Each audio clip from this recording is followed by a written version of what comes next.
credentials she has. We're the most educated, all this other bullshit, right? They expect that raises their level of as being a good wife, right? Or a companion. If I wanted a partner, like a business partner, yeah, you know what? Your resume is cool. But if I want you as a wife, that shit don't turn me on. Not that I don't appreciate the fact that you're smart and you got a job and you can take care of yourself. But that's not what a man look. That's not at the top of a man's list. How many times do we talk about, God damn it, I want a woman with a PhD. You know, she's got to make $200,000 a year. Nah, God just wants a woman who wants to give him peace, who wants to be a part of his plan. And of course, you have to have a plan to make it worthwhile. So let's assume that the guy is a stand-up dude. You don't have to be rich. He's just a stand-up dude. The women don't, they want a traditional man, but they don't want to be traditional women. And from that, what I mean is traditional women, it's not that I want you to cook and clean and all that shit. That's what's sidebar, right? Because if you're working, we need to negotiate some of that. But the truth of the matter is, they're not willing to do their roles because there's some natural roles we have. Men have a natural role that we have to play, right?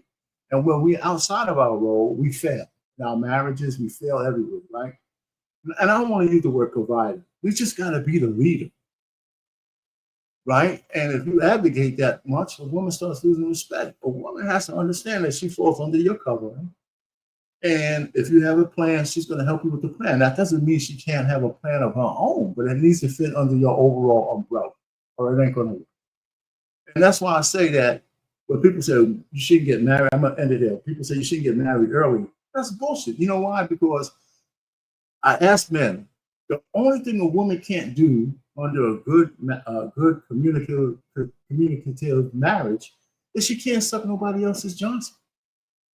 She can have she can get more education, she could build a business, she could raise kids, she could do all of these things in her dreams and still be married at the same time. And black women forgot that. Black women lost that because of the bullshit feminism. A lot of other women didn't lose that. Right? So like those white women and those other women get married out of college, nobody said they just throw their degrees away. I'm educated and I got the man. And now he's got a plan, but I can still execute what I want to execute. But black women say, I got all this shit.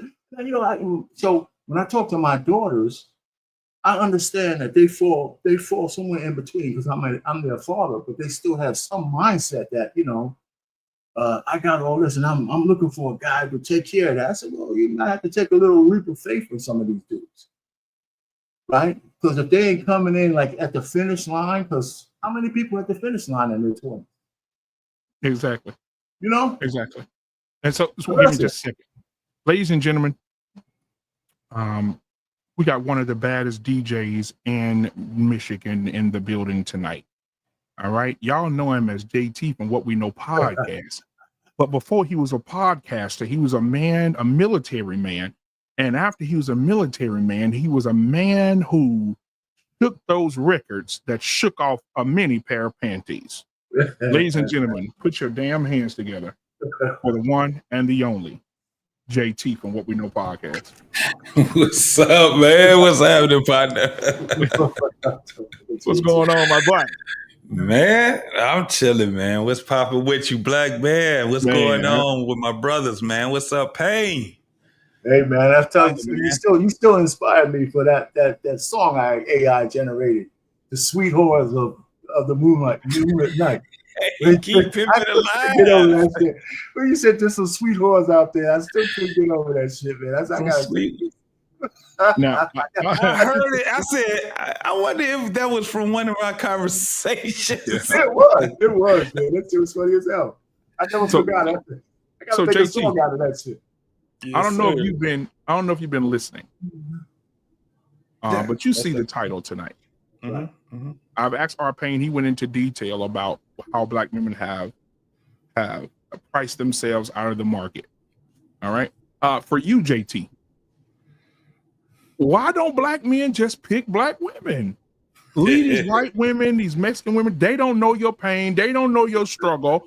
Get you a black woman, marry her, have children with her, build a black family, a black marriage, and show how it's done. JT, tell me, JT, why? Don't black men just pick black women?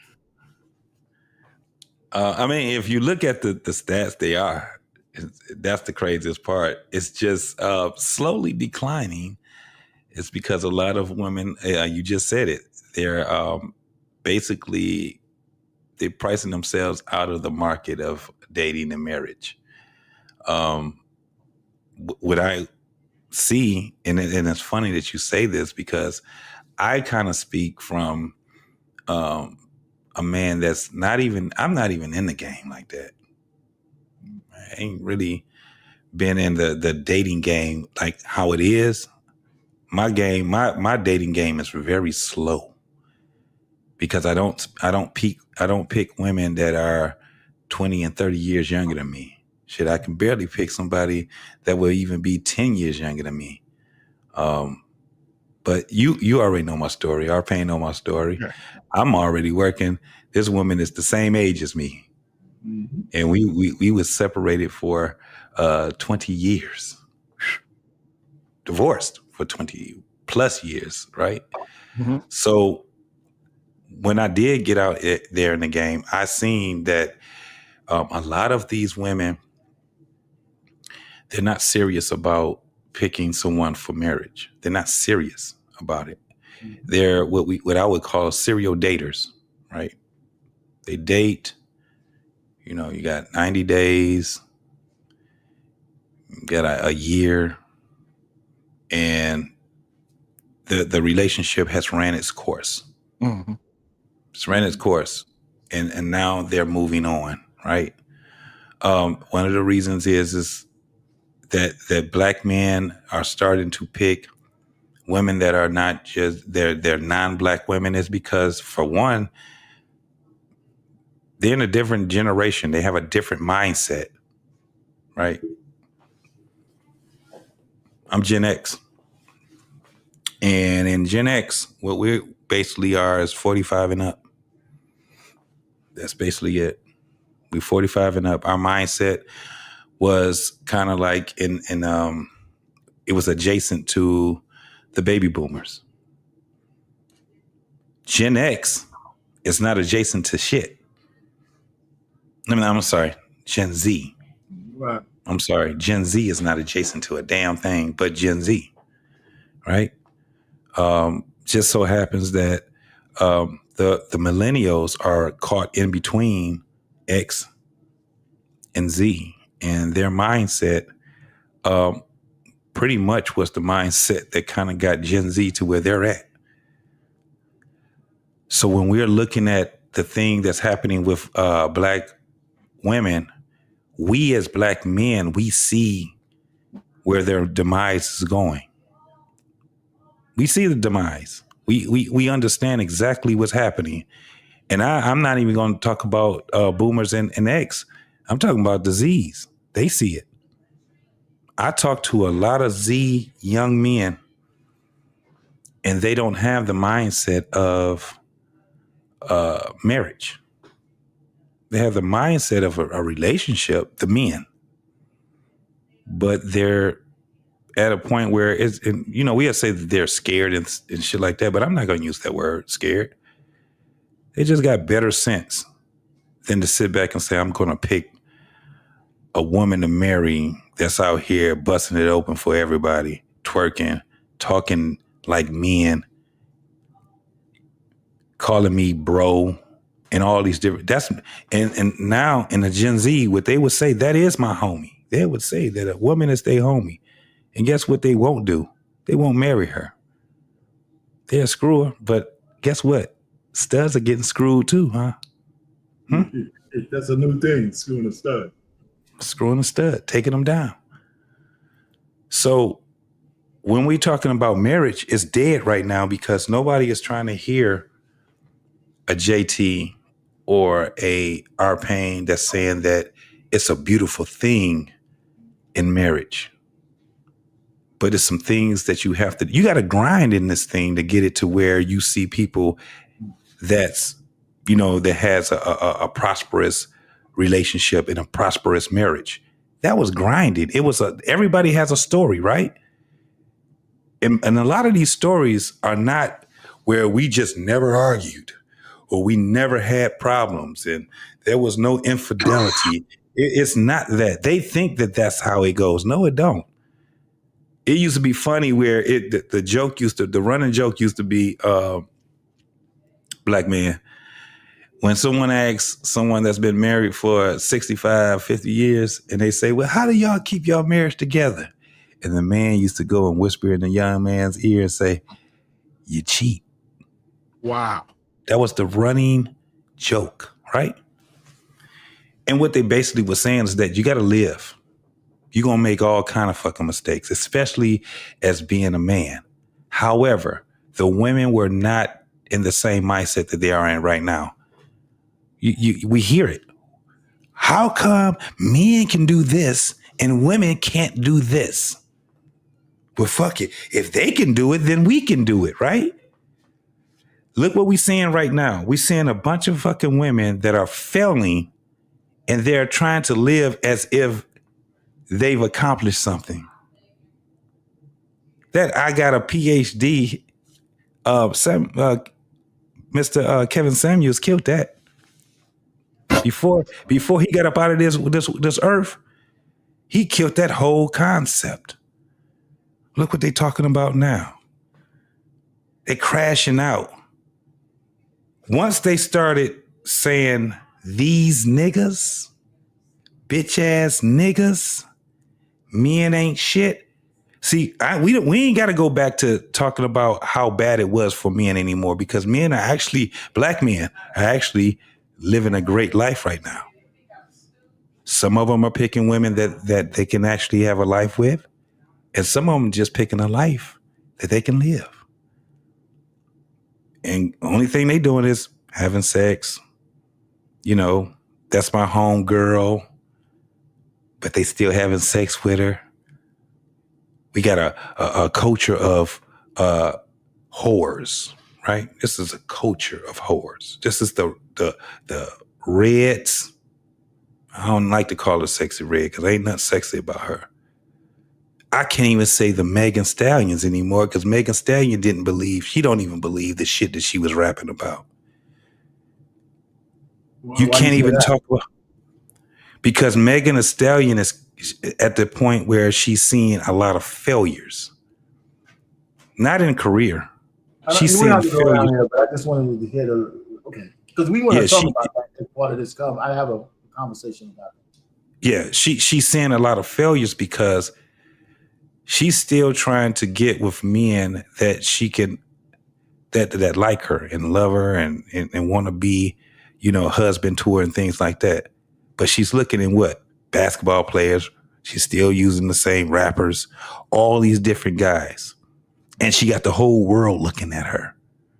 Mm-hmm. And can you imagine if you get up in the morning time, and especially if you're in social media and you're seeing all this shit about you and everybody got an opinion about you, it'll make you fucking crash out. Black men are still picking black women. Yep. They just ain't marrying them because black women don't want to be married. They say they do, but their actions show something different. So let me say this. Let me mention this to you in our pain. So I'm looking at my other messenger over here. I'm watching all the comments from different sites, and it says here that one says we want more information on why men are not dating black women. The second comment says it sounds like a dragging session of women. So. Yes. You know what? That one I would ignore. The first question I would answer. The second question I would ignore. Hell with it. So hold on. If somebody's saying to you guys tonight, they want to learn from you guys tonight, hypothetically, and they say, I want to understand why black men are not choosing black women, and I really need men to help me understand why black women are not being chosen. Can y'all help me? What are you guys saying? Yeah, okay. So let's go back to that's a good question, right? But if that person says what you tell me, the truth that you tell me just sounds like you're dragging black women, that person really didn't want to answer because they can't handle whatever we call outright truth. there's reasons, right? And it's not because men don't listen. The statistics say black men overwhelmingly still pick black women, right? It's not on the men's side, right? The fact that men don't marry them is because the women are not marriageable in the numbers that they need to be marriageable. That half of them, a lot of them have babies out of wedlock. And most men overwhelmingly still want to start their own legacy. Now they acquiesce to being stepdaddies, and all you need is Anton Daniels to give you a lecture on that shit, and you'll think twice, you'll think twice and three times about it, right? Because he's right. But women have, that's another way how they price themselves out of the market. And, you know, I'm gonna be real quick. People don't, we let women minimize the fact that the greatest fucking gift a woman can give a man is a baby, a legacy. And so when they do it and they just act like it's okay, you should accept me as somebody else's seed, and it shouldn't matter. You know, I don't even, there's a word for that. I don't know if they hold men in contempt, or they think we're just damn fools, or they think, you know, they actually completely overlook how important it is for a man to have his own legacy, and how critical or not critical, or how deep it is to ask somebody to take care of somebody else's seed just to have you. And the men who acquiesce to that are idiots. Now, let me take that back. The men who acquiesce to that, I don't think they do a full vetting process, and they don't think that they look at all of the pigeonholes of that, right? They don't look at all the downside of it. So women just poo-poo it. And so that's another reason why they price themselves out of the market, because the decisions you can't come back from. Okay, so say you were just, and I'm gonna let you say you were just a whore, nobody knew about it, but you don't have no kids, right? So there's no real evidence of, you know, if you run with different circles, that you had this crazy ass sexual life. But if you have 2 or 3 kids, 3 different men, we don't even need to talk no more. That means you have no discernment. You're letting different random dudes shoot up in you, and none of them are still in your life. What the fuck does that mean? And I'm supposed to be the guy who dedicates my life to you after that? Why? I'm paying premium. I'm putting 98 octane in the gas tank for you. Why? You know, and they never look at that. And those women will start saying, I got this whole laundry list of a person I want to bring around my kids.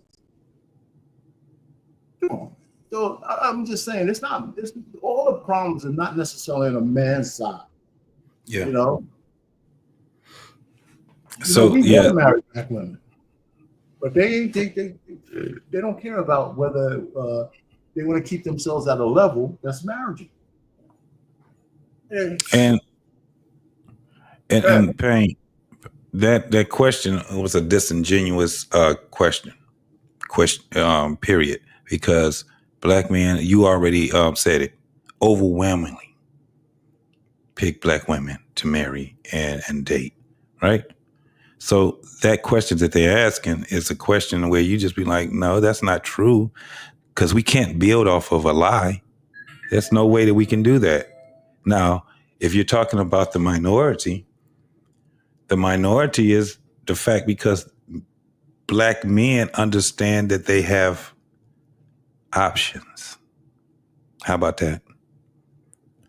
I asked on one panel of 10 people, and that was including myself, but I asked, if black men said, we're not going to date no one else but black women, we're not going to marry anybody else but black women, does that make the black community a better community? What does that do for the black community in 2025? Does it make it better? The ones that did answer, and it was probably about 3, including the host, the answer was no. Then what were we talking about then? You got an option. And basically, when we start talking about men and women, guess what? it's kind of like right now in the dating field where it's like pick your poison because all this shit is fucked up with men and women, no matter what the color is, no matter what the race is. It's screwed up. This is not something right now where we're living where if you date someone and then you marry someone and you got a lot of people that's doing it and they building communities and the communities end up being stronger and, you know, you don't need the government in your business and all that stuff. That's not what this is. It seems as if no matter what you do right now, there you are. That's it. There's nothing positive that's going to come out of it community wise because the community is broken. The American community is broken. So that question, why black men are not marrying and dating women, is disingenuous because they are. We got to deal with too much bull right now. You got to deal with, especially, so let's just stay with the black community. You got to deal with black women that are too damn loud. They're not dominant. They're just loud and wrong. Their mindset is, I'm putting myself first. Fuck the man and fuck the kid. They say fuck the man because they saying he has to make a certain amount of money or be a certain type of guy and have a certain height to him and all this stupid shit. When it comes down to the child, if that child is inconveniencing them, they kill the child. You don't think that you have men that sit back and say, I know this broad, she admitted to me that she had 2 abortions. I'd be a damn fool to get her pregnant and marry her. But she fine. Right. That ass though. Right. They don't understand where that part comes from. You know, we talk about it, and shout out to Jeff Brown when he said it. That ass though. That's basically what it comes down to. So they are picking black women overwhelmingly more than other women. But it is slowly increasing because these men understand that they have options. All right. We got the eighth ball-headed wonder of the world in the building tonight. Coach Ferg is in the building, man. What's going on with you? Shout out to the crackhead era. All right. All right. So listen, I want to play this video and I want to go through it, and we're gonna play different segments of it so we can discuss each segment of it. And it's our boy, Dr. Umar Johnson. Oh Jesus fuck. And yes, dude. He's down bad now, man. He's begging for money right now. Hey, that's my dude. And hold on, let's see. I got it right here. He's the greatest comedian of all times. Yeah. I mean, well, you know, since we're talking about Dr. Umar, do y'all remember this? Yes, the revolutionary Pan-African fast. When the lady What are we up to? We up to the...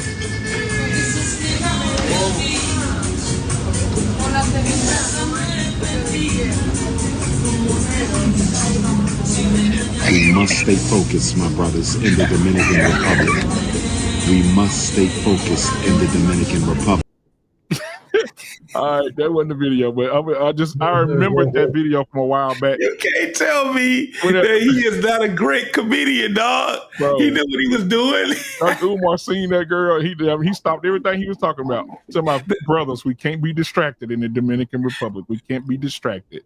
Hey, BMU, his eyes went up and they went right down. And all he had in his mind was that ass, though. All right, so here's the video, guys. So we're gonna break it down in seconds. Here we go. That's the one that LL Cool J is sitting outside on one of his album covers. So, but most parents did it. They work very hard and try to put you in the Catholic school, right? Okay. Put me in the Catholic school. Now I'm in the school with all Haitians because it was all Haitians in Queens Village. I can tell you every Haitian curse out there. Wow. Kakashin, fukaka, all that. But then, parents save money, put you in a Catholic school, high school. Problem is, it's probably 7 black people in each class, right? Okay. In freshman year, sophomore, junior year. So compared to how many Haitians or white? No, just 7 black people. That's everything. Okay. Everything in high school. Gotcha. So the people that you fall in love with and that you talk to might necessarily not be a black person. True. So there's that at that age of 16 and 17 when you're dating, you're not thinking, oh my gosh, I got to get me a black person. You're thinking, I like this person because she's nice to me. So you think, but at 16 and 17, your core values about race, racism, your people's position in the American social structure have already been formed. Even white research envy says that by the age of 4, this is coming from America's universities, by the age of 4, a child in America not only knows what race is, okay, not thoroughly, but superficially, they have a firm understanding of race and also the level of respect and status that their race is given within the larger social structure. This is coming from America's university. So at 4, your child knows that I'm black and black people don't get respect. A white child knows that I'm white and my people are already given. I kind of disagree with that. All right. What do you guys think so far? Do y'all agree or disagree? I disagree myself. I disagree. I hear where he's coming from. It's still the environment that you're in. If you got a lot of racist parents, then I can dig it. But most people, man, ain't really sitting down there training their kid to say, observation. What he's saying about observation. Now, I didn't see the study he's talking about. So there may be studies that actually say that because it can happen depending on, like, for example, during slavery times, it didn't take long for the white kid who might have been 4 or 5 years old to know that he's better than the slaves in the field. That's an extreme fucking case. But, the environment kind of dictates that. He sees how his parents treat the slaves. He sees what's going on. It's easy to see the pecking order. So if he's talking from that, so there's layers to that. That's an extreme level. But just kids in the same neighborhood, maybe, but it's, but by the time they're 10, they would know. Right? But 4 sounds extreme, but there's extreme cases where I could agree with that. So I disagree with him on the surface because he's making a blanket statement, but environment plays a lot to do with it. It really does. All right, JT. So, I mean, he could be right but this is the thing about that. When you hear adults as a kid speak on certain things, and again, I'm a 70s baby. All I heard all my fucking life was the white man did this and the white man did that and white people is this and white people is that. That was what I was conditioned. You dig what I'm saying? So he could be right about his study, but the thing is that this is how we were conditioned then. Because Let me tell you, as a 4-year-old, I had a white friend, right? 5 years old, I'm 4 years old. I went to kindergarten at 4. Most kids go to kindergarten at 5, right? But I was in at 4 because of how my birthday was.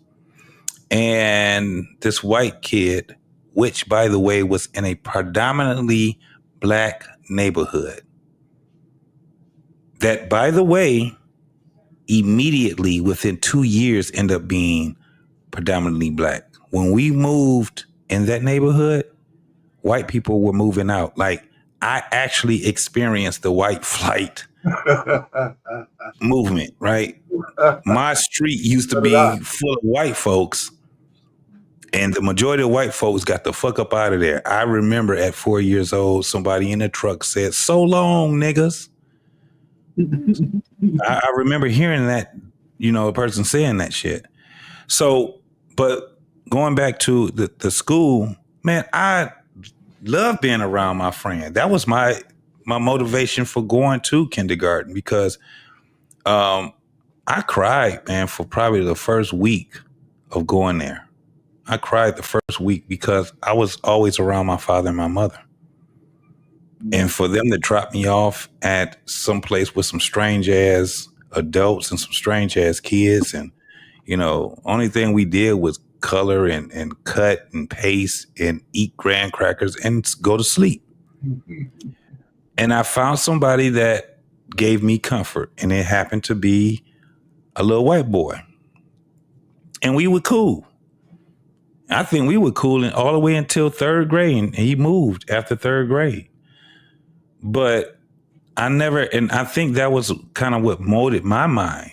Hearing all the shit what those adults were saying, I didn't give a fuck about that, because once I got to be about 10, 11 years old, I had white friends. And the thing was that they were the minority, because my neighborhood was full of black folks. I'm Detroit. At that time, that shit was like 89%, almost 90% population was black folks in the city of Detroit. So for what Dr. Umar is talking about, he could be right, but then you have to be able to press what he's talking about. The statistics, those statistics have to be parsed out. And that's the thing that I probably have a problem with him is that he can bring up statistics, and even when you look them up, yeah, the numbers look right. But then, when you break that shit down, then you be like, okay, now you fucking up, because you just did this to bolster your points, homie. You're smart. You're smart enough to get people to, to pander to people and teach them. But I'm starting to understand that people like Dr. Umar Johnson, they omit so much shit. And it's because they're what we consider in the black community as panderers. And he is the number one pander bear. He's what they call it. He called himself the Prince of Pan-African. No, he's the Prince of Pandering. He's the Prince of Pizza, the Prince of Pan Pizza. We are now the gig is up now. So when you hear him talking and you hear what he's talking about, he's supposed to get pushback. But he's supposed to get pushback with people that has already parsed out the things that he said also. Okay. So, now, Coach Ferg. Yeah. Oh, go ahead. No. Go ahead. No, Coach Ferg. So what are your thoughts so far? Do you want me to go a little bit further into the video? You can go in a little bit further. Okay, here we go. I go with you. So they disagree with him on his point. So let's hear that. If you disagree, then you're going to have to explain away the Dow study. Explain away the Dow study. We can go and get 25 black girls and 25 white girls from the schools right here in New York City and give them the black dowels, the same Kenneth Clark dowel experiment that was done 60 years ago for the Brown versus Board decision, and say which one is ugly, which one is attractive, and which one would you rather be? But don't you think that's conditioning too? You're not going to instill that in your kids. You're going to teach your kids. You don't have to. The society will do it. So you think society can brainwash your kids better than you? Are you kidding me? We are living in the era of social network. This is the millennial generation. I got this just. Yes. I don't think so, because we're too much in our kids' life. So you're telling me, right? If my son, my black son, Yes, brings home a white girl, because how old is he? not for nothing, he's 13. Yes. Not for nothing, we live in an area that is predominantly white. Okay. Reason why? Better school system, better education. I got you. A lot safer. So if he brings home a white girl, I should be like, son, We need to have a conversation. you shouldn't date her. You should date a black person. Yes, Black sir. woman. Yes, sir. I don't agree with that. And let me tell you Wait till why. you get older and go to But let me- college. but let me You say- like mayonnaise now, but when you go to the HBCU, you gonna see that soul food. But Let him but experience what he likes. but I don't wanna envy- be the person that says you could do this. no, you can't have to marry be a the white- person, because you have to teach your son loyalty to his community. European Jews do it. Arabs do it. Chinese do it. We're the only people who feel anxious and ambivalent about telling our black boys that you better love and marry a black woman. And you know why we feel ambivalent? Because all of us have been conditioned by church envy to be colorblind. We're constantly told over and over again that it is wrong to be for yourself before you are for anyone else. And that's why Africans are dead last. I don't agree. There's nothing wrong with being loyal to yourself. There's nothing wrong with being loyal to yourself, but Yes, it's sir. also who you love. I can't tell my son who he connects with better. Can that white woman ever understand your son's struggle? Fuck no. Thank you. So why would you want him to spend the rest of his life with a woman who can never understand how he feels when the New York City Police Department pulls him over? All right, guys. Yeah, Coach Ferg, you go first, Coach Ferg. Hey, Coach. You know, I guess at some point, I think everybody has the conversation with their children. I don't think we do it as much and have a conversation about, race and things like that when you're choosing your mate. But I know other races do. And they're going to make sure that if they have both parents in their life, they would want, their son or daughter to pick a top tier dude. Oh, they ain't going to want them to choose a JP type. They want to get a JT type, a hard working guy that's going to take care of his family. And again, we soft today. They can love who they love. We'll do that. But then we'll complain on the back end, once things go awry. We hear it all the time. The sister's a gold digger, but we'll choose the one that's gonna get all your money if things don't go right in the marriage. So I don't know, man. I think it's to each his own now, So, Coach Ferg, are you teaching your sons not to be with any other woman but a black woman? Since he started looking at them. But has he? Answer the question. Are you teaching your son? Yes. Are you teaching him that? Okay. Yes. And how are you explaining? Can you tell the audience how you're explaining that to your son? Similar How to are what you? my What mama does that conversation look like? Similar to what my mama told me. Just on a service level, just choose somebody that can use your comb. But then, just on a societal level, just more about, you have to be very careful on certain things that you do, if things don't go right. When if the police is involved at any point, then you could be the one that's pretty much, without a doubt, paying the consequences. Well, wait a minute, Coach. She didn't answer the question, man. What are you telling your son? You're telling your son the police is involved if he goes with a white woman? No, what do you mean? No, I'm saying if he chooses that, then there's going to be certain things that he's going to sort of have to, I guess, what's the word I'm looking for? Well, Man. cultural things he's going to have to. Nobody calls It's certain black things. men more than black women. Say that again. Nobody calls the police on black men more than black women. Yeah, but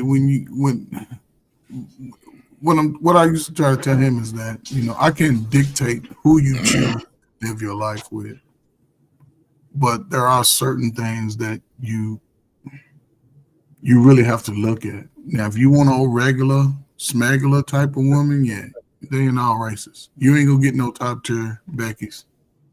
If you do, you're gonna have to have the money. But it's a different time because the sisters are sort of, saying. You know what? Now, Coach Ferg, I'm gonna say something. I'm gonna play devil's advocate just for a second because I want to hear you guys talk it out. But when I was having this conversation today with the young lady, I said these words. Dr. Umar, this was in 2017, this video that we're watching, but it's relevant to what we're talking about tonight. However, Dr. Umar came back some years later, 8 years later, and said these words. He said, black men who date outside their race, he was talking about the snow bunnies, but then he said, black women want a man who is ready to move in ready. But a white woman wants to get that man when he's broken, has nothing. The white woman wants to build with the man. The black woman wants the house already ready. She just want to walk in the front door. She want him move in ready. And one of the examples he gave is go to college football games. And those boys, even the boys on the bench, that ain't even starting. and look at those white girls after the game jumping out that seat when the stadium is empty, jumping across them seats, getting to them black boys, hugging them, kissing them, you know, and they daddy got plenty of money, right? They daddy got plenty of money, hugging, kissing them, helping them with their homework, you know, helping them with their tests, helping them with their testing, all this other stuff, you know. And it also goes back to another thing I want to throw out there.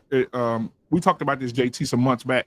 I keep forgetting the professor's name. JT, I think you the one be reminding me of his name. But there was a black professor at a college who says that he believes in black love, and he wanted to have a class, since he teaches, he's a professor, he already teaches it, but he wanted to have a free class. It was free. Tiamon Johnson, was he a YouTuber too? What's his name? Tiamon. He used to be on. I think he used T-Son, something like that. Yeah, T-Son Johnson is. T-Son Johnson. There we go. And T-Son Johnson said he, as a professor, he had a class and he wanted black love to grow.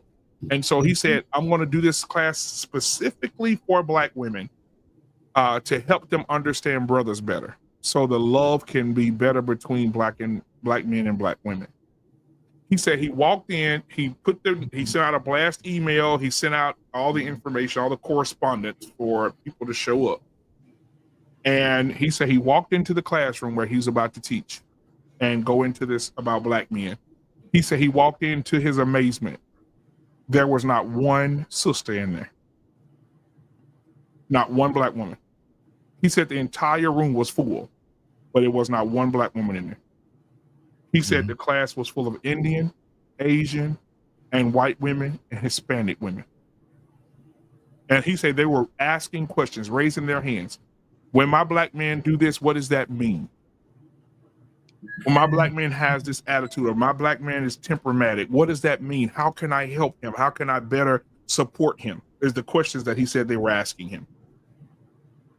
He said not one black woman signed up for the class, not one, to learn about black men and their behaviors. He said it was a behavior class to teach black women what to look for in their black man and how to assist them in some of their behaviors, since they struggle with the world and get beat up by the world, you know, so on and so forth. Mm-hmm. He said not one black woman showed up.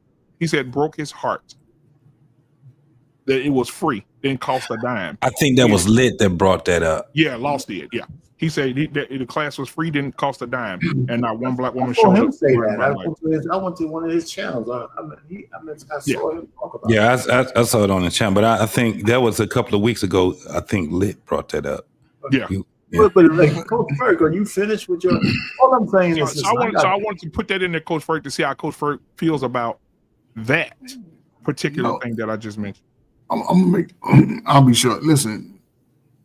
Yes, that's how. But still, despite that, we still only marry 1% difference outside of our race, and Absolutely. it's less than 15%. Agreed. So, and it pertains to education.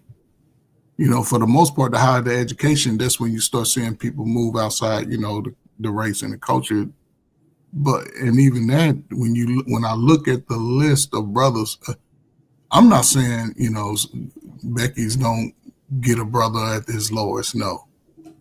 But when they coming into the game, they're going after the ones that's already made with the money.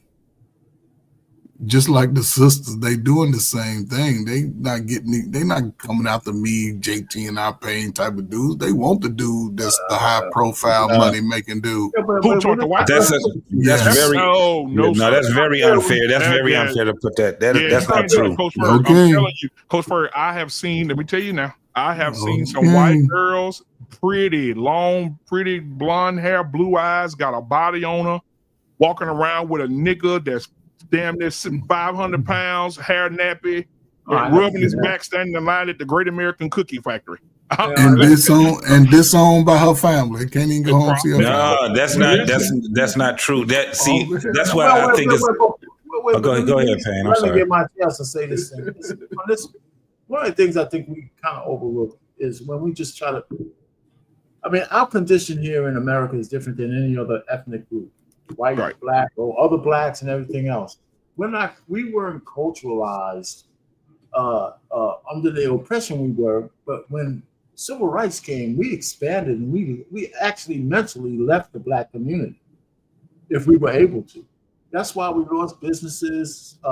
That's why we lost cohesion. The common enemy seemingly took the pressure off, and we ran and chased the white dollar, what the white man's ISIS called it. We chased that shit. Now let's just look at over the years. One of the things I realized with interracial dating. Now I want every man, my basic instinct, and everybody who has kids would rather their kid marry somebody who looks like you. It's just culturally easier, right? It feels more comfortable. It's all that. Right. But, so that's the truth. That's the baseline. Okay, so but I believe interracial dating has been evolutionary. It's not just black people; it's across the world, right?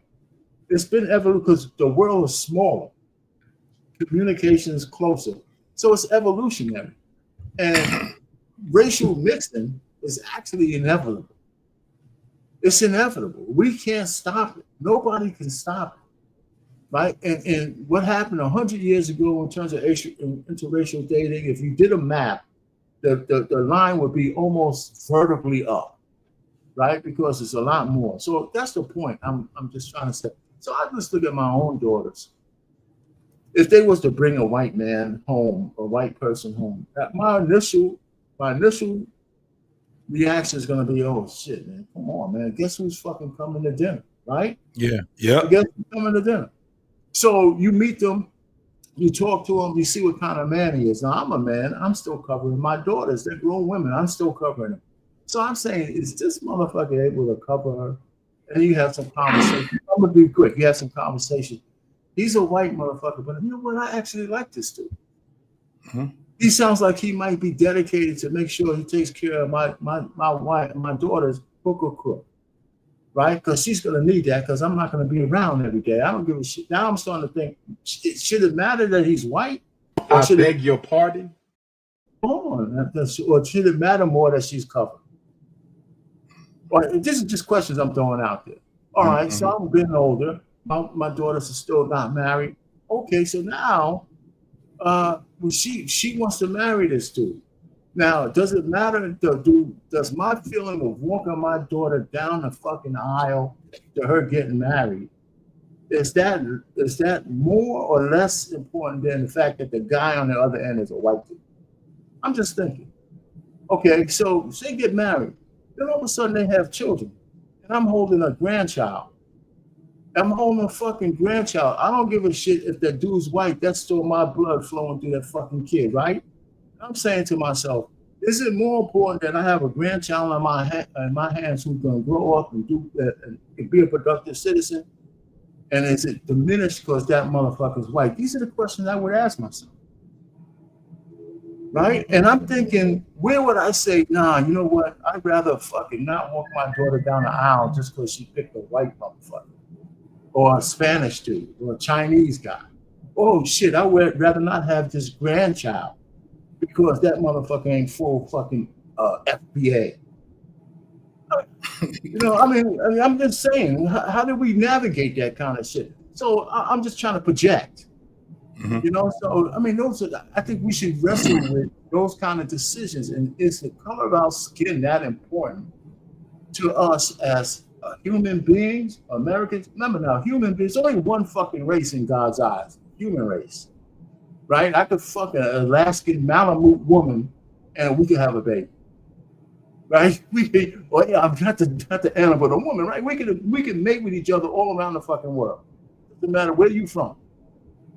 Because we're all the same genetics.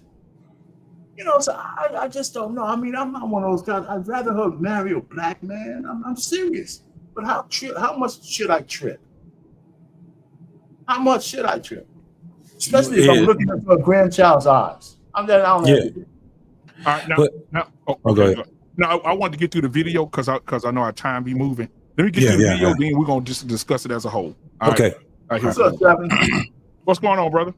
You need a woman who can feel you. And the only woman on earth who can understand the black man is the black woman. And that's why I cannot respect A black man who is not committed to a black woman. That's the greatest symbol of pride in self. I agree with you, but I do think people, fall in love with who they fall in love with. But love is a function of priorities and values. Yes, and you better never get caught with a white woman. Ever.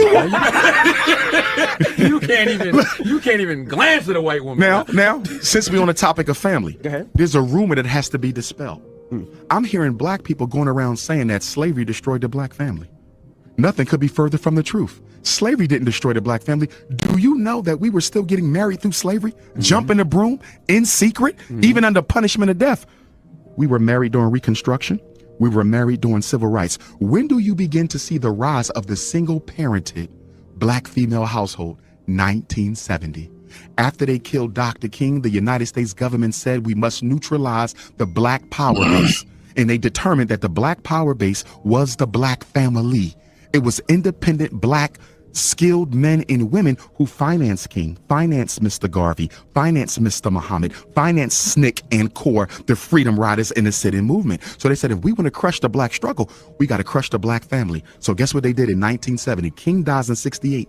In 1970, they came into the black communities and de-industrialized our city centers. In 1970, they started shutting down the factories. Remember, up until the 50s and 60s, you didn't need a college degree to get a decent job. Many of us got grandparents who worked in factories their whole life and lived better lives than we're living now with 2 and 3 degrees. They could work in their same neighborhood and everybody worked for the factory. Good retirement, pension, benefits, medical. They started shutting down the factories in 1970 and then they went into the high schools and did what? Started deindustrializing the inner city high schools. Up until 1970, you could graduate from almost any school in New York certified as a plumber, certified as an electrician, certified as a carpenter, auto body, brick mason, a welder. They took all those programs out. These are the skills that pays the bills, gentlemen. As long as you have a skill, you can always feed your family. But if all you got is college degrees, you might end up in an unemployment line. Why? Because the skills that we learn in college are not necessarily marketable to other black people. I'm a psychologist. Ain't too many black people running around looking for a psychologist to reveal all the skeletons in their closet. Yeah, you rather talk to a white Exactly. person. So they started sending us to college instead of teaching us how to work with our hands. That was the 70s. That was the economic castration of the black male. Now let's go to 1980. The CIA comes in, cocaine import agency. They drop off crack. So now the unemployed black man who has always been a breadwinner, Envy, even in slavery, we were always the breadwinner up until 1970. Now the crack comes. You got a decision. I can sell this crack and try to put some food on the table, or I can smoke it to deal with the fact that I'm no longer economically relevant to the black woman. And let's be clear, the decade of the 70s was the decade of making the black man economically irrelevant to the black woman. We're the only man in America who is out-earned and out-educated by our mates. No other woman in America out-earns and out-educates their mates. And this is not the black woman's problem. I want to be clear.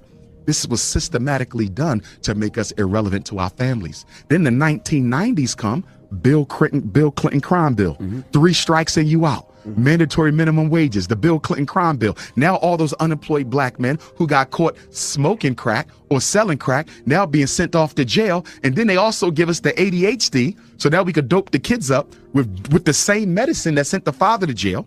Then the year 2000 come, George Bush hits us with the what?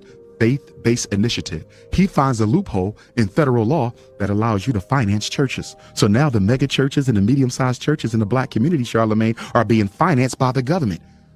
You think it's a coincidence, Envy, that you don't see no major churches involved in the miseducation movement? No major churches involved in the mass incarceration movement? Black No Lives major Matter. churches involved in police genocide? Yeah. No major churches involved in poverty? Where is the black church in 2017 when it comes to black people issues? They're missing in action because they're being paid by the government to stay out of the struggle. And that's why it's called faith-based initiative. Your pastor is the new FBI. Can I tackle this? Can I tackle this right quick? The floor is yours, sir. Like I said, this Dr. Umar, he brings facts, but he omits a whole lot of things. And he talks to us as if we are not intelligent in 2025. Trust me when I tell you this. Whatever happened to us was happening to white folks too. There are way more miseducated white folks. There are way more broke and poor white folks. There are way more white folks that can't read, illiterate, than it is black folks. They try to make it seem as if all these white folks was against all these black folks, and they did it vice versa to the white folks too. It gets to a point that at least right now, what we can see now is that we've all been bamboozled and hoodwinked, all of us in America. And I'm talking specifically black and white. It's really fucked up for us as black folks to sit back, and the white folks too, to sit back and talk about race integration and all this crazy ass shit. We've been living next door to each other for some motherfucking years now. And we try to act like we don't know how each other fucking live. And we try to act like we ain't got white people running around in our fucking family reunions. And you ain't got black folks. Now, you got to understand this also. When was the last time you ever seen anywhere in America over 100 or 200 goddamn white folks with family reunion t-shirts on? I'll wait. You don't see it. Black man, you remember the white dude that used to come on this and frequent this panel and what he said to us? He said it's been years. The angry white snowman? No, not him. Not him. It's the other guy that used to have his face covered up with a mask. Oh, yeah, I know you're talking. He told us, man, we ain't been together. White folks ain't been together in decades. We don't do that shit. Cousins. We probably got 5 or 6 good cousins that we hang around. The rest of the motherfuckers we don't fuck with. White folks don't fuck with each other like that. And we know it. And we try to act like that ain't what's happening in America, all across America. That's the problem that I got with people like Dr. Umar Johnson. You go to your family reunion, you're going to see some white folks in that motherfucker. And normally it's going to be women. Now it's starting to be white men, but you see a lot of white women at your family reunion. Why? Because generations have changed. And as the generations have progressed, Generation Z and some millennials, guess what they started doing? Saying, I got options. I'm going to bring Becky around. And guess what Becky ended up doing? Being welcomed with open arms. Her and her beige kids. Then her beige kids have kids. They probably date some black folks, because normally when you have interracial kids, they pretty much date whoever the fuck they want to date. Look in the NBA, NFL right now. Beige people. You don't know if they mixed or they just light skinned until you see who their daddy and their mommy is and their uncle and their grandfather and all of that. We try to act like shit has not progressed in our way of, and we try to do this shit when it comes down to this dating shit. I can't, and I want my daughters to date black men, but I want them to date prominent black men. And if they date someone outside of their race, okay, they need to be prominent. Now, I'm not going to sit back and act like there's not something different about white folks and black folks. If I see our pain at work and I just work there, start working there, and then I see a white man, I'm going to gravitate to our pain until I get to know who is who. I'm just going to naturally gravitate to him, right? That's just what happened. Being in the military, you already know, Coach Furr, when we was in the military, we gravitated to the people that was more like us, right? But at some point, it didn't matter what their color was, because some of them motherfuckers was not in the same mindset as us, right? Hey, who was we hanging around? The Latinos, the white folks, the whoever is with the mindset that we have, that we gravitate to. And it happens with dating also. That's my only thing. We got to stop acting like this shit is, oh, I told you, them white women, oh, they gonna get you. Black women getting us too. We ain't talking about color no more. What we talking about, y'all? Race. Ain't we talking about race? I mean, not race, I'm sorry, gender. Right. Horrible women are horrible fucking women, no matter what color they are. Don't matter. Okay. That's my whole point. It don't matter. Dr. Umar is a fucking panderer. and he needs to be silenced. He's Just broke. be a dude that do. I like what he doing right now. Do that shit. Do shit where you are out here just making content. I'm cool with you on that. But don't be sitting back telling us some shit that you ain't doing. Because right now, if we look at his motherfucking report card, he ain't doing too well with the sisters, with the black queens, is he? He has a he got a fucking daughter that don't even respect him. He got women that don't even, he got these black queens that he been talking about that he ain't, by the way, has not married at fucking all. That's where I was on somebody. I think I was on my boy Freezy. Shout out to Freezy, No Captivity. I think it was Freezy where we was laughing.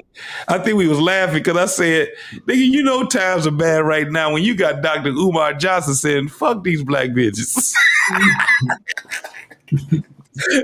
You got Dr. Umar Johnson is getting ready to throw in the towel on the black women.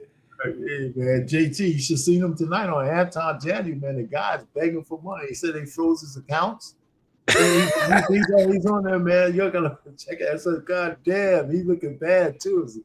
Man, he's looking real fucking bad. Was he wearing a dashiki? Remember, he was out there wearing dashikis and all kind of shit, had his hair in locks and all kind of shit. Look what's happening, Dr. Umar Johnson. Your real life is starting to show on these panels now. JT, let's let the let's my young man over here get a little juice. Yes, sir. The young bull getting here. What's going on, man? What's up, Seven? What's up? What's up, man? What's up? What's up? DFW in the house. BMU. What's up? What's up, BFW? What's going on, my boy? BFW. So, and Coach Craig. So this may not be I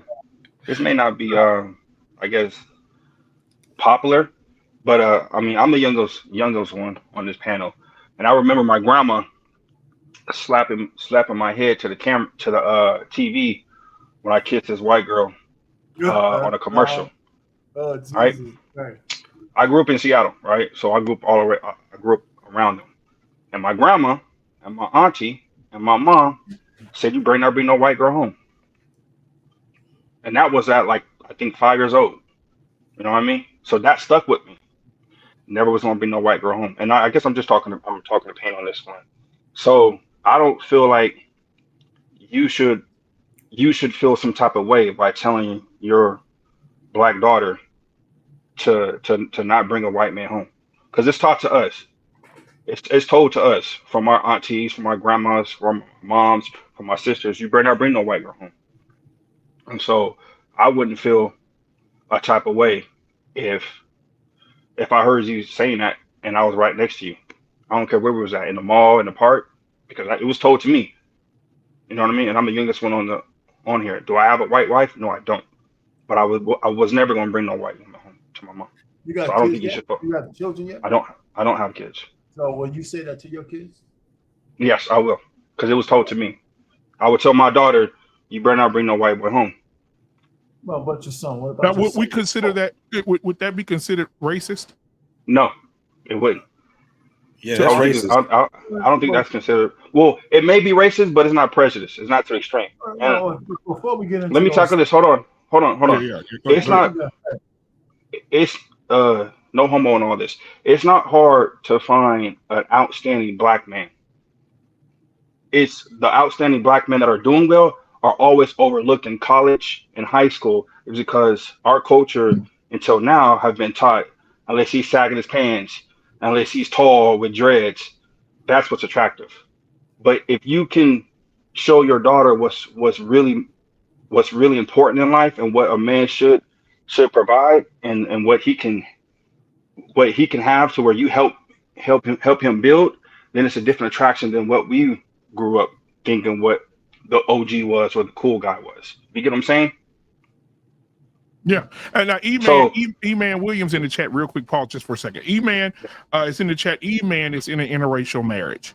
And I would love if E-Man would come up here and drop some knowledge on him being in an interracial relationship and how he feels about that as being a black man with an Asian wife. I think she's Asian, right?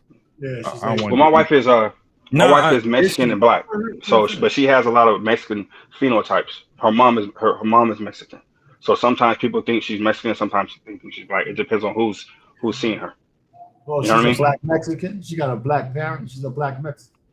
Yeah, yeah, Yeah. I love to see But you. Casey, let me just ask this question. You said yeah. something really real quick. Because your mother and grandmother and your aunts told you something, right? Which you agree hmm with. You're gonna say that to your kid, right? Does that make it right just because they told that to you, or are you No, making that decision because you just think it's the right thing to do?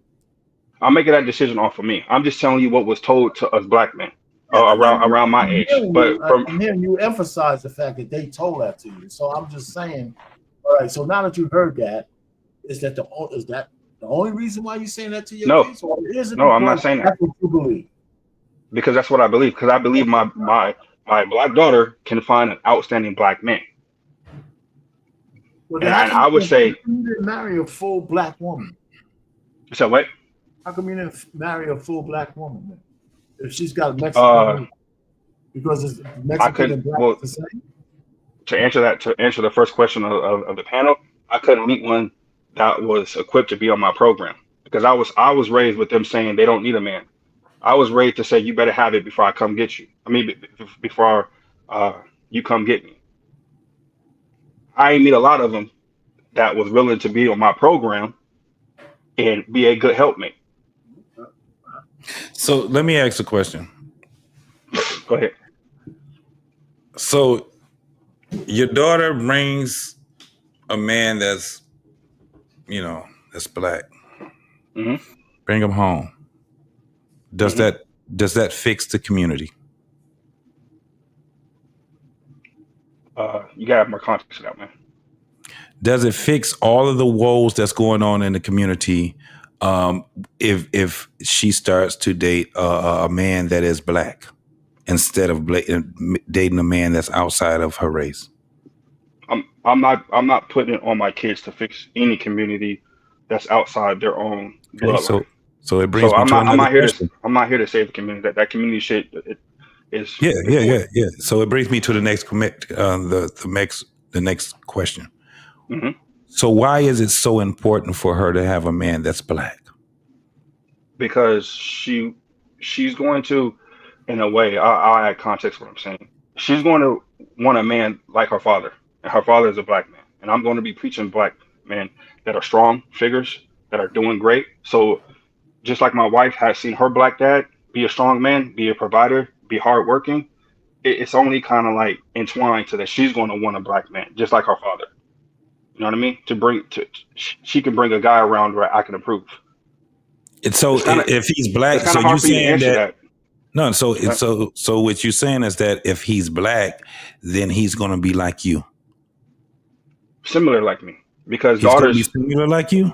yeah, because daughters look up to what they see their father and want to get that kind of guy. So this is the thing that I'm okay. So I asked the question for that. Let me tell you right now, if you looking out here in the world, if you're not up under a rock, the problem that we have in the black community right now is that a bunch of black women and black men are just fucking each other and having babies and they ain't doing shit with each other. Yeah, That's what we seeing now, right? That's what we seeing yeah, now. yeah. That's So facts. my point is that so why is it so important for her to be with just a black man and nobody else that comes from that? Well, let me correct that. Not just a black man, but don't bring no white man home. So let me Okay, say that. so Just don't bring say no that white man home. she So he could be Mexican. He could be from Portugal. He could be from whatever. Just you're not bringing that white boy home. so this is the thing also, and Yeah. I'm just gonna put some facts out here. hmm You do understand that there's about 38% of Mexicans that claim in America to be, guess who? Caucasian. Yeah. So if she brings a black man, because this is what happens right now, and I hmm take it you have daughters, right? No, I don't have any kids, but me and my You don't wife have talk about this all the time. okay, perfect. So now your daughter says, I understand what you talking about, Dad, but you old. It's 35 right now. And we not doing that. And I want your blessing with me and Chad to be together. What would you tell her? That's a big what if, man. A lot of things can happen. Like what if No, tomorrow? okay, that's That's just a a big what if. So, simple. so you asking a lot of big what ifs, man. So I No, really not about to no. answer that. That's a big what if Let me, because So let me tell you, as a person. But pause. Pause before I say it. But Yeah. let me insert something right there. So I have Mhm. a cousin. Shout out to Tim and his wife. I have a cousin and his wife, and I remember when their kids were babies, and she used to say, "My son ain't never bringing home no white woman, no Mexican woman. He better not come in this bitch with no white woman, no Mexican woman, no any other race than a black woman. He better come in here with a black woman, right? My daughter's about to come in here with black men." Okay. God has a way of doing things. Her son just had his second. He's married to a 100% Mexican. He's Mexican. 100% what now? Mexican. She's Hispanic. And I don't blame him. They're married and they got 2 children. She had to accept it. Her daughter is engaged to a white boy right now. She got to accept it. She said she don't want him there. You have to accept it, or you're gonna lose your daughter. Your daughter already said, "This is the man I want to be with for the rest of my life." So, in those scenarios or situations, what are we doing as men if we're teaching our children that, hey, listen, you got to marry who looks like you? What are we telling our children when our children responds to us and say, "Well, I'm an adult. Either you accept Brad or you lose me." What are you saying as a father? That's a big hypothetical, man. But if I'm gonna go down that route, man, I'll deal with it. But that's a big hypothetical, man. Yeah. So it is, but we're saying That's really far. on a balance of but we're saying it's on a balance of probabilities, though, bro. That's what we're telling you. Hypothetical anymore, though. It is. It's not right. So it's a balance of It's probability. very is. I've been around, like I said, I'm the youngest one on here. Hold on, paint. Let me say my piece. You said it is. I'm saying you don't have no kids yet. So if you got a daughter, it should be just 25 years from now. That's at least 25 years from now. The fucking world's gonna be completely different then. So for you to say it's not, it's gonna be a whole different world. It's already turning into this. So go ahead and say what you gotta say. I just find it funny that I just find it funny that I can be around Mexicans, I can be around Asians, I can be around whites, I can be around Samoans, and their fathers and moms tell them to bring somebody home that look just like them. And that father's in that life. That father's the man of the house. Because how many black households do we have the men leading the house? Right. That's one thing. Leading the house. As in the mom is telling those kids respect your dad. He has the last word. Because I've seen a lot of black households where the mom is the leader in the head. And the dude is just back here on some like whatever your mom said, go. Happy wife, happy life type shit. So my issue is it's funny how they can have structure and they can train their kids up like Indian, Asian, Samoan, Mexican, and tell them, hey, you're not bringing this person home. And that kid follows it because they're training that way and that kid's doing well. But when it comes to us, it's this whole, well, what if this and what if that and how about this and how about that? You don't think Samoans, you don't think Mexicans, you don't think whites, father-led houses. I'm not saying all. I'm not saying all. I didn't say all either. They are marrying outside their race, even with those restrictions. They are marrying outside their race. Absolutely. Once they become adults, all that shit they're just fucking words. Okay, nobody can predict.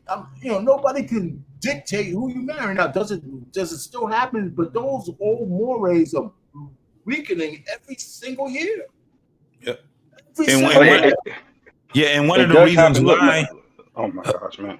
I don't know if y'all met women that respected their dads and want somebody to resemble their dad. Like I have a woman like that, and her dad was black and is a strong man and the leader of the household. So I've seen from my wife and other girls that I tried to talk to that were maybe Asian or Mexican or Samoan say, hey, I'm bringing somebody home that my dad can What approve, does and that exist? was totally fine. And that person, those women were married way before me and had kids and successful. So I understand the hypotheticals of the negatives, It's not but when it hypothetical. But comes, it's not hypothetical. It's That's not what he's trying to explain hypothetical. to you. It's not a hypothetical. This is what we're saying, bro. if And, it happens, it and happens. But no. But hold on. You're talking to you. This is the thing. You're talking to men that have grown children. So what we're saying is okay, that yes, in a sense, you can say it's hypothetical. But what we're saying is this is on a balance of probabilities.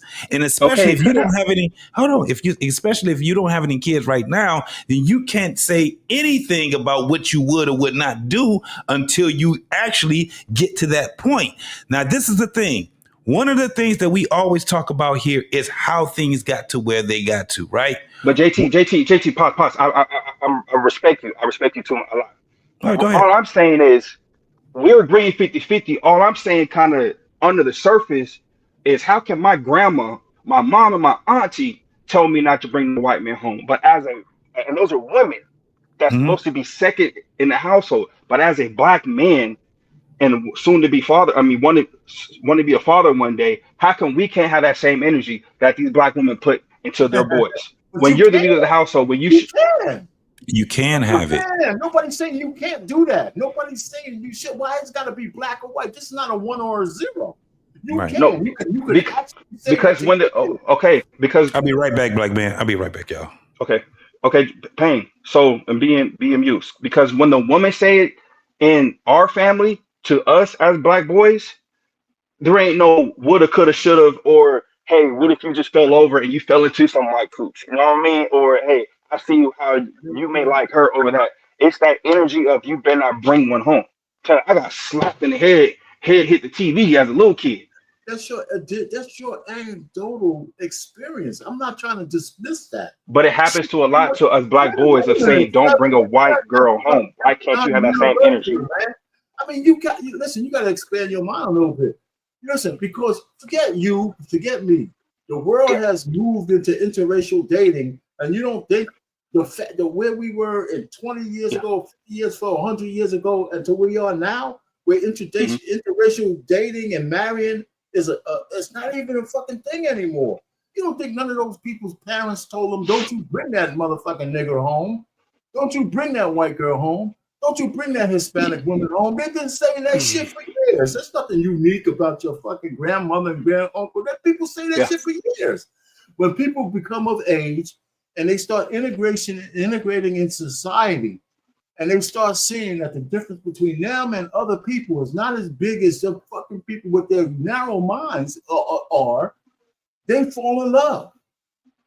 So interracial dating is evolutionary. It's not revolutionary. Right. It's evolutionary, but it's inevitable because it's going on, and there's nothing we can do to stop it. Okay, so BMU pain for let Yes, me sir. ask y'all a question. So when you hear these black men say I can't find no good black man, Okay. what are they saying? Well, say that He ain't again. Say making a that. lot. When these Say that black again. women today, when these black women today, Black I'm women. I'm a millennial. Oh, What okay. are I they had to get it saying? right too, Ferg. What are they saying? He not tall enough. He don't make enough money. He ain't got the swag. So it's not them saying.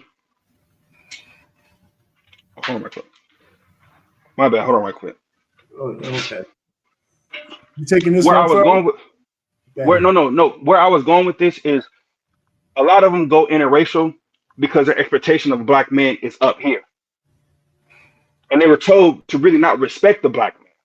All I'm saying is I'm preaching respect to my daughters and what black men look like and how they're supposed to come and how they're supposed to represent. So that's going to be attractive. And we have a sector of women uh, during a certain age that was told not to respect the black man. We will probably have more black marriages, but we don't because we have a lot of black women telling their daughters and their nieces and their cousins niggas ain't shit. He don't make enough. He not even tall. He got to have a six pack. So I'm saying that to say we were told to go after black women and to meet them as they are and have compassion and have grace. But when it comes to black women trying to date us, it's a high expectation, and it's a lot of fake shit to where they were told to like. It's a lot of shit that is a whole bunch of fake shit of what attraction and what love really is. You know what I'm saying? So they've been kind of like fuck messed up in the head on what Yeah. really attraction is. They price themselves out of the market. Yeah, They and they like price superficial, and they like superficial ish is what I'm trying to say. A lot of our black women have superficial expectations. All I'm saying is I'm telling my black daughter, hey, this is what black men look like. This is how your father came to your mom. Your mom was this when I met her. She was still living with her mom's house, and this is what a man looks like. Can I give you a, And let I'm me ask you a saying, question. and I'm saying, her seeing me and her showing her how a black man is supposed to be. I'm not Right. stacking my pants and cussing and rapping, talking about this and that. She's going to easily run into a black man, and that's going to meet their expectations. Let me ask you a question, Seven. Is what I'm trying to say. Go ahead. Let me ask you a question, and this is very important.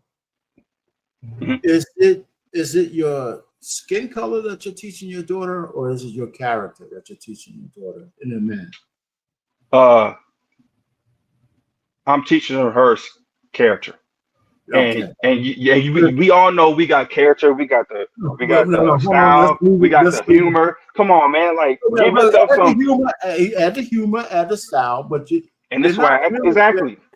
okay. So the point of you being a black man, that's one aspect of it, right?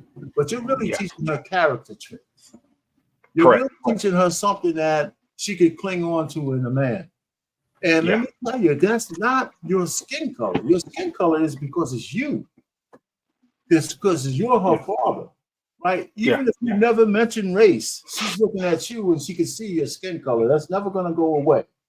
But what you're really teaching her is to pick a man that's beneficial to her. And all I'm just trying to say is that as much as you might not want this, she might see that guy, she might see that in a man. I'm not saying white, but who's not a traditional black man. Oh, I'm cool with that.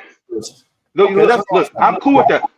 All I'm saying is, at 2 years old, I'm gonna put on the film "White Man Can't Jump." Now rap with me. Go ahead, y'all. Go ahead.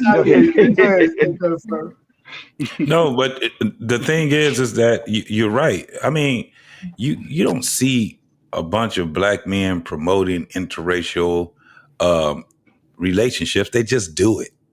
Yeah, they just do it. They're not sitting here making damn panels of motherfuckers to sit back and be like, yeah, I'm gonna choose a white woman over. We don't do shit like that.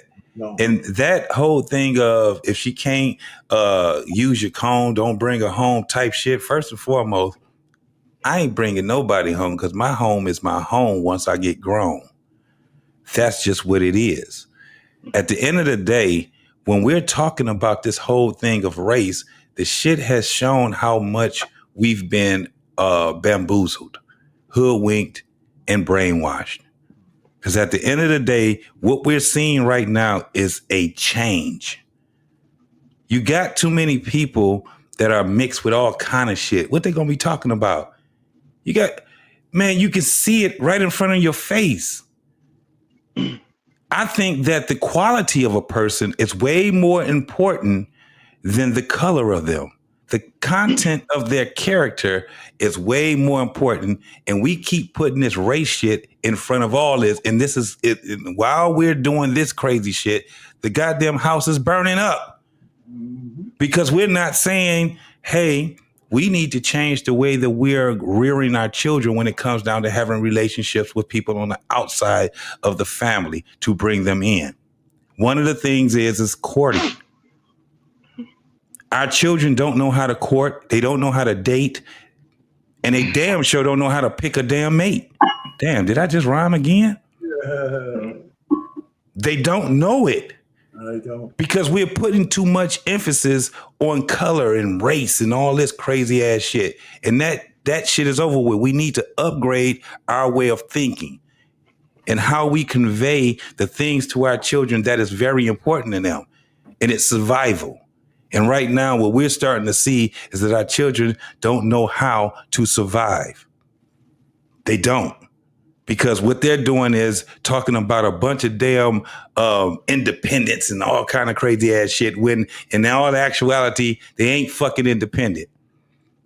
I know for a fact in my generation, when I was 22, 23, 24, and 25, and I come home from the military, and them niggas that was out there bullshitting and fucking off their youth, guess what they were still doing? Living with their mama, living with their parents, arguing, borrowing fucking people's cars, no license, sitting here, and the first thing that they want to run to is the goddamn state to get some damn EBT or food stamps or whatever the fuck it was.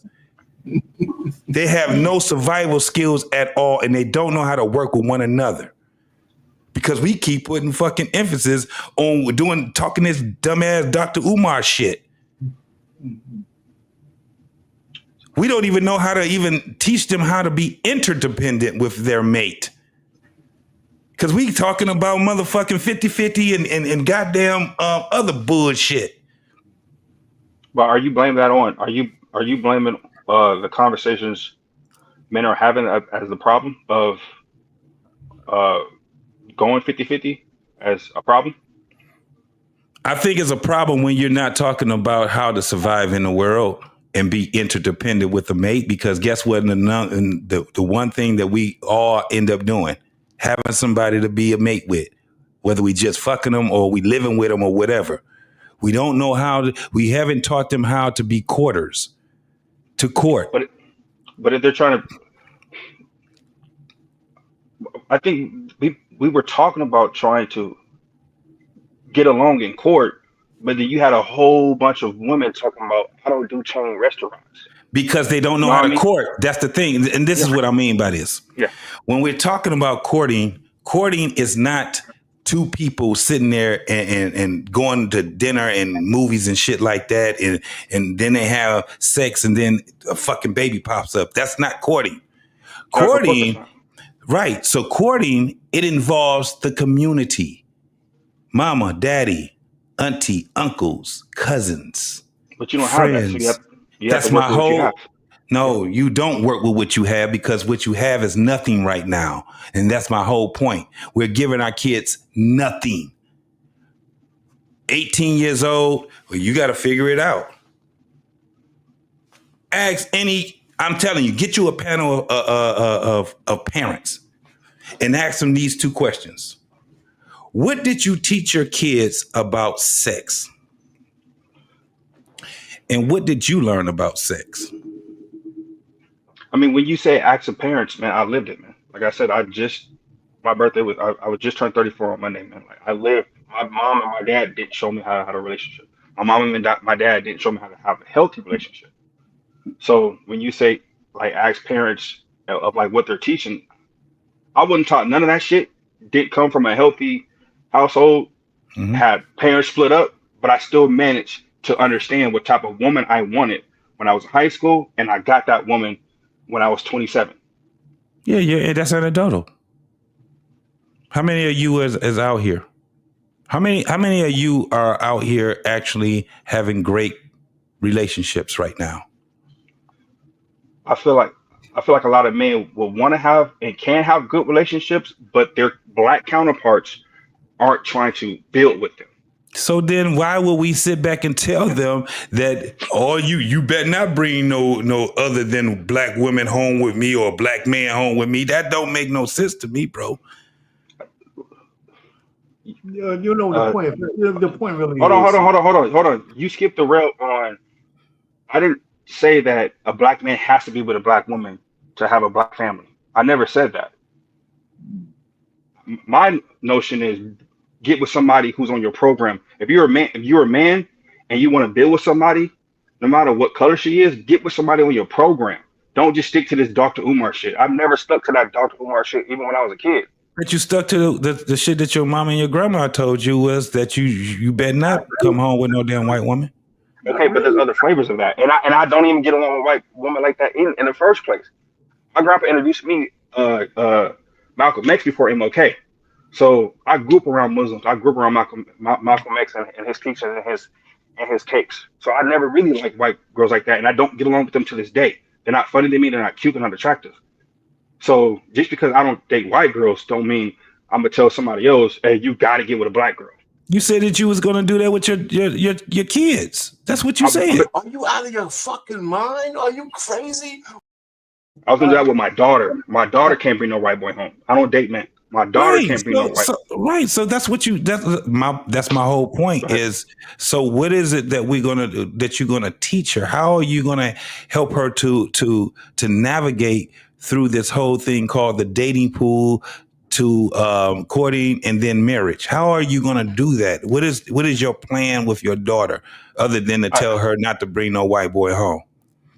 I think you missed a part on saying a lot of black women a lot of this can be fixed if they didn't have superficial dating expectations. A lot of black couples and the black relationships would be here unless I mean, a lot of black relationships would be here, but it's not because they were told you don't need a nigga and they have superficial expectations. So my black daughter will get with a black man because she won't have superficial shit. A lot of us probably got looked over in our preteens, in our 20s because of our superficial stuff. So let me ask you this question. I'm not teaching my daughter superficial things. So let me ask you this question then.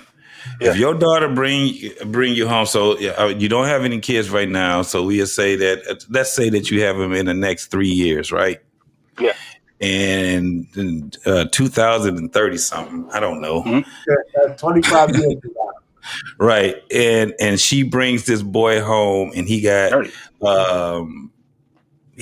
fucking a perm in his head and he's wearing spandex with some goddamn I don't know what kind of shoes they're gonna be, but they're gonna have the toes out and he gonna be wearing shoes with a thong and right, he gonna be like, yes, bitch, and he's gonna be snapping his fingers. Is that cool with you? No, it's not gonna be cool. Okay, but she already got him and she love him, Daddy. I love him, Daddy. It's not gonna be cool with me. It won't happen because I've talked to girls who don't even hang out with gay men. So like I said, you keep going this woulda, coulda, shoulda. He ain't gay. That's what she got going right to be now. attractive. That's not going to be attractive to her because she sees who her dad is. Just like my wife seen who her dad was, and she gravitated towards that. So let's stop making fake violence on what is attractive to her. So Seven, I'm being hyperbolic, but what I'm saying is this. No. It's not because this is what I'm trying to tell you. Just because you have in your mind this is not what she's going to do does not mean that that's what she's going to do. You're going to have to deal. In my mind. I'm telling you what my wife told me. As a little girl that stayed with her mom and dad until she got out the house and got married, who kept her virginity until she was with me. This is her mindset. I wanted somebody like my father, but so also better. We're going to stay close to each other because I can't wait till you have a child. And I'm going to stay. And I'm not dying. I'm not going to die until she's 25 years old. And I want to see where this shit is going to go. But at the same time, as a mature man, you got to wish well. Don't wish negative. Wish well. Right? No. It's definitely wishing. Well. But I'm just saying that what we're saying is, and we just parsing it out, man. But I'm just saying that. Listen, it's what you see right now, bro. It's going to change drastically, and the reason why we can tell you that is because I've lived long enough to see how drastic the world is now. Okay, I'm telling you. We're grown kids, and I'm telling you right now, she ain't going. And I get what you're saying because there is a part that you would do in the rearing of her to get her and give her, train her up, train her and train him. Things. Yes, and my question would be the how to, right? How to. Like I said, that's the reason why I said what I said when I said you can ask a bunch of fucking parents. I mean, you can put 100 of them out there and ask them 2 simple ass questions. Where was it that you learned about sex? And what did you teach your kids about sex? I swear to God, bro, you're not going to get any solid answers. You're not going to get any solid answers. It's going to be mostly crickets. And that's where we have the problem at. That's all I'm saying. And you got to also remember that your kid is going to be out in this pool, in this thing that we call the world, with people that's going to have bigger, they're going to have larger influences than you at certain points of their life. Yeah. Okay. And you're going to have to fight against that also. I hear. Hey, we're homeschooling. Yeah. We're going to homeschool. I feel you. We're going to homeschool. But still, I mean, okay. I It's can not, man. I just met a millionaire. I see you. I just met a millionaire on Monday. Your camera got to be on, Doc, to come up if you want to come up. Your camera has I just to be on to come up. I just met a millionaire in Saginaw, Texas, a couple of days ago while I was selling my semi truck. Millionaire. He does septic tanks. Millionaire. Like was going to buy my truck cash, but he didn't have a route for that truck, so I sold it to another guy. Millionaire, right? He has like 12 septic trucks. And I asked him about kids and stuff, and he has like 4 kids. His daughter was they went to a Christian church and a private church, and every kid was different. But his daughter started growing in high school. He took her out of high school, put her in a homeschool. Right? Okay. So his daughter wasn't in the street like that because the wife and the dad protected that daughter to the point where the only person that was giving her that much attention was other girls, because we have a culture of girl and girl. They think each other's attractive and shit. So he was like, I don't have problems with boys. I got problems with girls trying to get on with my daughter at North Texas, because I raised my daughter in a specific way, and her mom, his wife, raised her in a specific way. So I asked him, hey, how'd you raise your kids to where they was on the straight line? Some of them are college. Some of them was trade where they followed him and they driving his trucks. And all I'm saying is I get tired of just hearing us not have I train my kid like this. This is how my kid is going right here. This is how they're doing. Because I see it from the Indians. I see it from the other cultures. So when I hear y'all say you don't know this and you don't know that, I mean, how many of us on this panel was trained how to be a type of dude to where college they didn't have to go to college. They got a trade or a business. Go ahead, man. No, I mean, you know what? Hold that thought, R-Pain. Hey, Al Morris in the back. If you want to come up, we got to see your face fully. We can't see the top of your forehead. Also, secondly, guys, the after show after this is going to be fire because I'm going to extend it. However, hold on. Ferg, somebody in the chat said you real quiet on this subject, and they need you to open your goddamn mouth some more. That's what they said. I'm reading it verbatim. Calling you out, Ferg. But I will say this as well, guys. We'll have the show right after this one. We probably have about 7 more minutes in this one, and we're going to move over to the Barbershop after show. And so, guys, make sure you hit that like button, hit the subscribe button. I am going to put the link in the chat for you guys that are here tonight. I appreciate you being here. Also, to move forward, everybody in the chat, you see that Cash App scrolling at the bottom of the screen right there? And y'all enjoying this conversation? All of y'all need to send $1 or more to the Cash App so this show can continue. All of you, every one of you. It's Cash App only. I need Cash App only. I need y'all in the chat to send at least $25 for me to move this show over to the after show. All right. So y'all can. So it's 24 watching right now. Y'all in there right now. You're in there right now. You're in there right now. So go ahead and send that, and we be good to go. And I can use that on my trip tomorrow. Yes, sir. Where you going? Listen, wait a minute. Anybody out there wants to, Louisiana? If anybody out there wants to just say, pick me up before you go there. Do that too. Hop on 45. But listen, you know what? Seven. I hear what you're saying, and Ferg, you can jump in. I mean, listen, it's good to have these expectations and trying to follow them. I think when I look back, I say, okay, this is what I do with my kids. You know what? The number one thing I think I did with my kid is give them work ethic.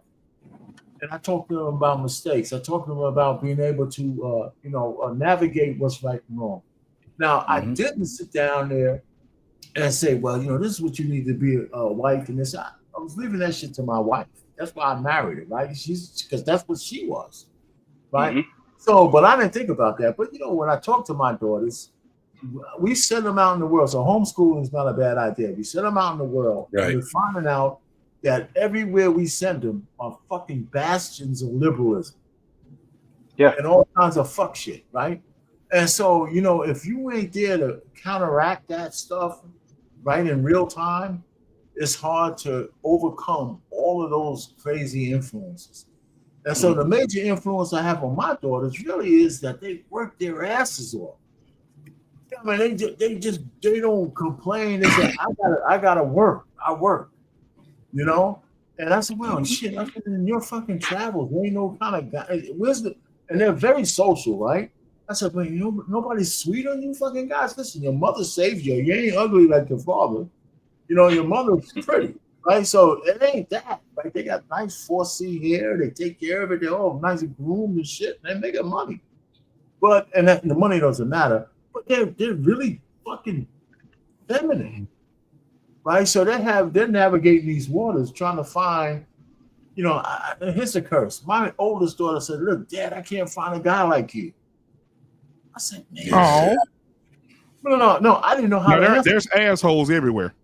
I didn't want to say that part, but I wasn't just saying it, but I knew what she meant. I said, I didn't know whether I should take that as a compliment or a curse. There really ain't no guys like me. They ain't really. I said, you know what, honey? You shit out of luck, goddammit. You ain't gonna find that. You know, I'm one of a kind. Of course, I didn't say that. But what I'm saying is, she was thinking, I see what you did for my mother. I see what you're doing for us as a family. I want to know that if I get with a guy, he's gonna be willing to do that same shit. So, well, you know, you gotta put that kind of guy to a test. You know, you gotta see the very first fucking thing you need to do is introduce me to that guy. If you have a guy who's that you like, if I don't know him, then you just fucking around. Mm-hmm. You know, that's the first thing I told her. If I don't, me and your How old is she? The guy. How old is she? My oldest daughter is 33 years old now. Okay, I'm 30. She had 2 relationships that I knew of. And, you know, they just, you know, at one, we got to the point where we had a family dinner, but the guy was getting ready to go off to the service. And he's going to be stationed in Spain. She could have went with him. What that means. You know what that means. She could have went with him. She can go with him. She can go. She didn't. Blocking a blessing. You the problem. He ain't wanted to go. You the problem. You the problem. Tell her not to go with him. Oh, you didn't show? So she wanted to go. You be okay with it? If she wanted to go with him, I would have been okay with it. She only could have went if she was married. That's the only way the military was. And what I'm saying is, we would have went through the whole paces. I would have said all of that shit, right? All that kind of stuff. But they broke up, and the guy wanted some shit from her that she wasn't willing to give. Mm-hmm. And when she told me that, I don't bet her. I don't. Probably some freaky shit, bro. But she really. So all I'm saying, my youngest is 26. My youngest is 26. And, you know, and she gets prettier every day. I said, hey, nobody's sweet on you yet. She said, I ain't thinking about this mother. These young girls. But she got her music. She got all these songs. So I'm trying to go through the dynamics of a young person because my oldest daughter is still a millennial. My youngest one is a Z. And I'm trying to understand how they navigate these worlds. They're social beings. You know, she got to just be in the right place. She got to be in the right places, bro. Like, I tell my homies, bro, you got to be in the right place to meet that girl. That may be at an art museum, at a soul festival. You're not over here. You know what I mean? Like, you just got to be in the right place. I had those conversations. Well, they don't go to like the nightclub and all that kind of shit. But we had those conversations. But you know what? I can't dictate this shit no more.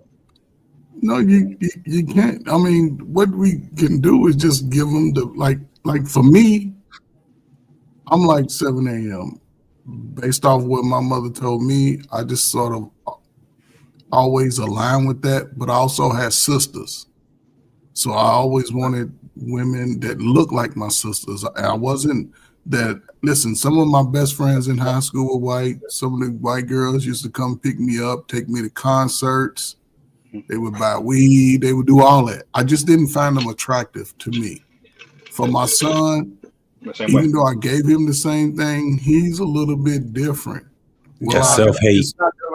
He's not No, Hey, gonna but hold on. Let me tell you something now. Them white girls The back in the day, self-hate. in your day, Coach Ferg, those girls back in the day when you were a kid, those white girls, they were built. They were built like Rambo. I'm talking no, And they no, couldn't no, dance worth shit. listen. hold Hold These on. white girls Hold on. today, these white girls today, you have to I tap them on the understand. shoulder and make them turn around to see if they actually white. They back in bad. But what wasn't happening to not I guess influence a lot of brothers to go to any other races that the women of my time, JT, I think they wasn't sitting there telling us that we wasn't good enough. Yeah. Right. Brothers today are hearing that. Yep. Right. Yeah. And the fact that they hearing it from the woman that they want by default, Mhm. that's what's causing them to look at other outside of the dynamic of what I we know. grew Hold up that on. thought. Hold that thought, because we're gonna go over to the after show. So hold that thought, guys. The link is in the chat. The YouTube link is in the chat, or you can just come right back and you'll see us. You'll see it live up at the top up there. And thank you guys for being here. All of you guys are watching right now. All right, just click out of this. Go to the next live. You'll see it live. It'll say the after show, Barbershop after show, and we're gonna pick up where Coach Ferg left off. But I appreciate you guys coming, man. I appreciate you guys being a part of the show tonight. And come on over with us into the next show, and we'll see you guys in less than a minute. All right. So we out of this one, going into the next one. All right, let's go. Here we go.